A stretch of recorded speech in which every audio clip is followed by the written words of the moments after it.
देखो क्या लिखा हुआ है क्वेश्चन, कह रहा है कि 3 कॉइन टॉस्ड साइमल्टेनियसली, 3 कॉइन को एक साथ उछाला गया। Consider the event E, 3 heads और 3 टेल्स। इवेंट ई क्या है? या तो तीनों हेड आ जाए, 3 बार मैंने 3 सिक्के को हमने उछाला, तो 3 सिक्के को उछाले तो बहुत सारे इवेंट्स हो सकते हैं। 3 सिक्के को उछालेंगे तो total number of sample space कितना होगा? 8 होगा ना। जैसे हेड या टेल आ सकता है 2 तरीका से, हेड या टेल 2 तरीका से, हेड या टेल 2 तरीका से, तो टोटल 8 इवेंट्स हो सकता है सैंपल स्पेस के अंतर्गत। लेकिन ई इवेंट क्या बोला गया कि 3 हेड्स और 3 टेल्स, या तो तीनों हेड आ जाए या तीनों टेल आ जाए। तो इसका मतलब ई इवेंट्स के अंदर या तो ये घटनाएं हुई होंगी या ये घटनाएं हुई होंगी, तभी हम ई इवेंट को मानेंगे। एफ इवेंट क्या है मेरा? तो एट लीस्ट 2 हेड्स, कम से कम 2 हेड आए, मतलब 2 हेड से कम नहीं चलेगा, कम से कम 2 हेड आना ही चाहिए। मतलब 3 हेड भी चलेगा, इसमें 3 हेड भी चलेगा। एटलीस्ट 2 हेड, तो एटलीस्ट 2 हेड को कभी कभी तुम ऐसे भी बदल दो एग्जैक्टली में। एटलीस्ट 2 हेड का मतलब एग्जैक्टली 2 हेड्स और एग्जैक्टली 3 हेड। तो 3 हेड में तो यही होगा।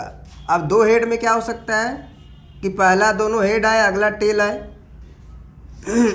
और क्या हो सकता है कि पहला हेड आए, फिर टेल आए, और फिर आपका हेड आ जाए। इसमें भी 2 हेड आ गया।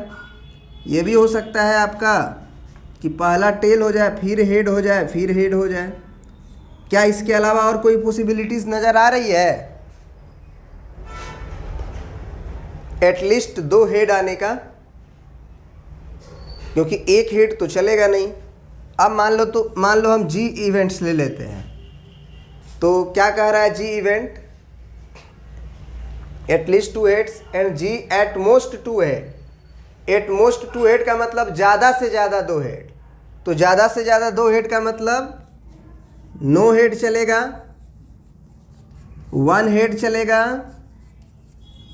और 2 हेड चलेगा। ज़्यादा से ज़्यादा 2 हेड होना चाहिए, है ना। नो हेड चलेगा, 1 हेड चलेगा और 2 हेड चलेगा। मैंने 2 हेड आ जाए तो एट मोस्ट 2 हेड्स, मैंने ज़्यादा से ज़्यादा 2 हेड आना चाहिए। तो नो हेड का मतलब तीनों का तीनों टेल ही आ जाए। 1 हेड का मतलब 1 head tail head, sorry 1 head tail और टेल।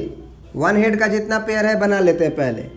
तो और क्या होगा? टेल हेड टेल होगा और टेल टेल हेड होगा।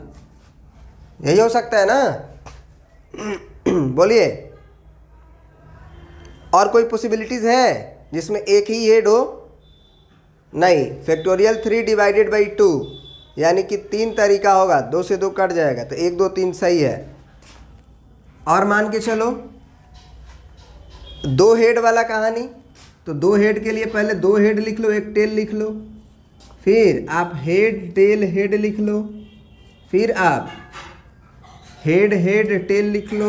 नहीं, हेड हेड टेल हो चुका है, टेल हेड हेड लिख लो। बस, अब नहीं होगा, क्योंकि फैक्टोरियल 3 डिवाइडेड बाई फैक्टोरियल 2, तो 3 ही आएगा, 1 2 3। तो ये हो गया एट मोस्ट 2 हेड्स की कहानी। अब इसमें बोला क्या, देखो इसमें बोला है कि ई एफ एफ जी, है ना, यहाँ फुल स्टॉप है, of the pairs E F F G, sorry E F E G and F G, which are independent and which are dependent. कौन कौन से इवेंट, जो 2 जोड़े दिए गए हैं उसमें से कौन कौन से इवेंट इंडिपेंडेंट हैं और कौन कौन से इवेंट इंडिपेंडेंट नहीं है, मैंने एक दूसरे पर निर्भर करते हैं। देखो, नंबर ऑफ सैंपल स्पेस तो 8 ही होगा, याद रखना। 3 सिक्के को उछालोगे तो 2 दूने 4 दूना 8 दूना 16। अब यहाँ पे कहानी क्या होगी? निकालते हैं इंडिपेंडेंट इवेंट्स के लिए क्या कंडीशन होता है मैथमेटिकली, कि अगर आपको ई और एफ को इंडिपेंडेंट चेक करना है तो ई इंटरसेक्शन एफ की जो प्रोबेबिलिटी होगी वो प्रोबेबिलिटी अलग अलग दोनों की प्रोबेबिलिटी के मल्टीप्लाई के बराबर हो जानी चाहिए, तब तो इंडिपेंडेंट इवेंट्स बोलेंगे, नहीं तो नहीं बोलेंगे। अब ई इंटरसेक्शन एफ में क्या कॉमन है, ई और एफ में यही ना केवल कॉमन है, बोलो। Head head head head head head E और एफ में, और कहाँ कॉमन है कुछ, ये टेल टेल टेल हो चुका है। तो इसका मतलब एक कॉमन हुआ और सैंपल स्पेस तो टोटल 8 होगा, क्योंकि 3 सिक्के को उछाला गया है, तो ये 8 हो गया। अब ई के होने की प्रोबेबिलिटी तो ये भी हो जाएगा तो भी, चाहे ये हो जाएगा तो भी, तो 1 और 1 2 हुआ, तो 2 डिवाइडेड बाई 8। फिर इनटू एफ के होने की प्रोबेबिलिटी, तो एफ की होने की प्रोबेबिलिटी 1 2 3 4, तो 4/8, तो ये 4 काम 4, 4 दूना के 8, 2 एकम 2 और 2 चौके 8, ये कितना आया, दोनों बराबर आ गया ना, 1/8 और ये भी 1/8। तो इसका मतलब ई और एफ क्या था, इंडिपेंडेंट इवेंट्स थे। अब चेक करते हैं अगला,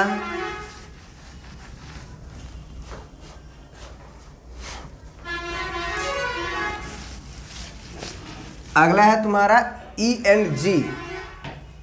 हम ई और जी की इसकी प्रोबेबिलिटी इंडिपेंडेंट है कि नहीं, तो P of E intersection G क्या होगा हमारा, probability of E into probability of G, इसके बराबर आनी चाहिए।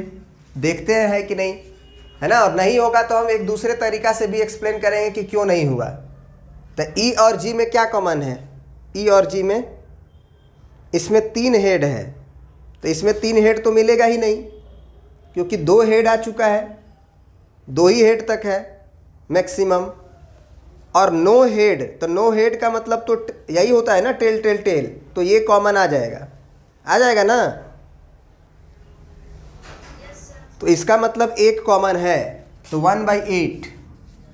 उधर आते हैं ई के होने की प्रोबेबिलिटी, तो ई के होने की प्रोबेबिलिटी तो है 2/8।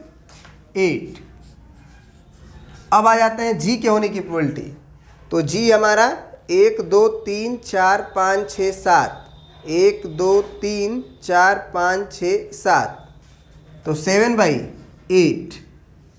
क्या ये कभी बराबर होने वाला है, तुम्हें लग रहा है? इसका मतलब कि ये दोनों इवेंट्स इंडिपेंडेंट नहीं है। तो यहाँ पे क्या लिख देंगे, this imply E and G are not independent events, not independent events. अब देखो ऐसे भी सोच के देखो कि ई इवेंट था कि या तो 3 हेड आए या तो 3 टेल आए, जी इवेंट था जो क्या था, एक भी हेड नहीं आए, या फिर 1 हेड आए या 2 हेड आए, मतलब कि एटमोस्ट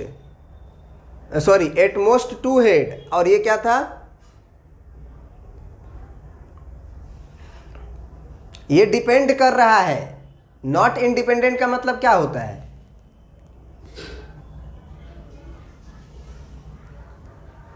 खुद सोच के देखो। जो इंडिपेंडेंट नहीं है वो डिपेंडेंट है। डिपेंड का मतलब वो एक दूसरे पे निर्भर कर रहा है ना, मतलब वो इफेक्ट करेगा। जैसे यहाँ पे क्या था, ई जो इवेंट था वो या तो था आइदर 3 हेड या आइदर 3 टेल, 3 हेड और 3 टेल। 3 हेड आएगा तो भी चलेगा या 3 टेल आएगा तो भी चलेगा। और जी क्या था कि मैक्सिमम से मैक्सिमम 2 ही हेड आना चाहिए। तो ये एक दूसरे पे डिपेंड ना हो गए, क्योंकि इसमें मैक्सिमम 2 हेड अगर आना है तो सोच के देखो, मैक्सिमम से मैक्सिमम 2 ही हेड आना चाहिए। इसमें सोच के देखो कि मैक्सिमम जो है वो 2 ही हेड आना चाहिए। अब उसमें क्या है, या तो तीनों हेड आ जाए या तीनों टेल आ जाए। बात समझ में आ रही है? तो ये निर्भर कर रहा है एक दूसरे पे। अब नेक्स्ट आता है, नेक्स्ट देखते हैं इसका कि एफ एंड जी की क्या कहानी है। तो एफ और जी की कहानी देखो, ये एफ है, ये जी है ना, ये एफ है और ये जी है। तो क्या कॉमन है जरा देखो तो, डायरेक्टली हम देखते हैं। यहां से हम एफ और जी लिखेंगे। अब देखो एफ और जी वाली कहानी कि एफ और जी में क्या होगा। एफ क्या था, एफ था हमारा एटलीस्ट 2 हेड, कम से कम 2 हेड आना चाहिए। तो कम से कम 2 हेड आना चाहिए, तो इसकी कहानी यहाँ बनी हुई है। तो 1 2 3 4, तो ये हो गया 4/8। और यहाँ पे एफ होने की प्रोबेबिलिटी अकेला, सॉरी कॉमन देखना था ना जी, एफ और जी में कॉमन देखना था। तो कॉमन में तीनों हेड तो आएगा नहीं, फिर हेड हेड टेल आएगा क्या? हाँ, यहाँ पे हेड हेड टेल है और यहाँ पे हेड हेड टेल है, और हेड टेल हेड वो भी है common, head tail head, head tail head tail head head भी कॉमन है, यहाँ tail head head, tail head head. ठीक है, अब तीनों हेड तो कॉमन है नहीं, बस 3 कॉमन है, तो ये हो जाएगा 3/8। समझ में आ रहा है? फिर एफ के होने की प्रोबेबिलिटी क्या होगी? तो एफ के होने की प्रोबेबिलिटी 1 2 3 4, ये हो जाएगी 4/8। और जी के होने की प्रोबेबिलिटी तो वो तो 7/8, यहाँ भी बराबर नहीं आने वाला है। तो ये भी क्या है, डिपेंड कर रहे हैं एक दूसरे के ऊपर। तो होना भी चाहिए, क्योंकि एफ जो इवेंट था हमारा वो एटलीस्ट 2 हेड का था, और जी जो इवेंट था हमारा वो एटमोस्ट 2 हेड का था। तो जरा सोचो कि जब एटलीस्ट 2 हेड होगा तो उसी समय एटमोस्ट 2 हेड कैसे हो सकता है? बात समझ में आ रही है? तो एक दूसरे पे डिपेंड कर रहे हैं, मतलब ये होगा तो ये जरूरी नहीं है कि वो होगा ही, हो भी सकता है और नहीं भी हो सकता है। तो वहां पे एक दूसरे से डिपेंड भी कर रहे हैं। क्यों कर रहे हैं? देखो एटलीस्ट 2 हेड में, देखो एटलीस्ट 2 हेड में, एटलीस्ट 2 हेड में क्या क्या चीजें आ जाएगी? एग्जैक्टली में बदलना चाहो तो एटलीस्ट 2 हेड या फिर एग्जैक्टली 3 हेड, जबकि वही एटमोस्ट 2 हेड में क्या होगा?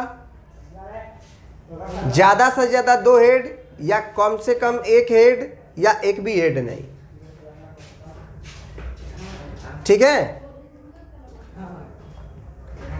आज इतना ही रहने देते, ठीक है ना? अब अगले क्लास में पढ़ेंगे हम लोग। ठीक।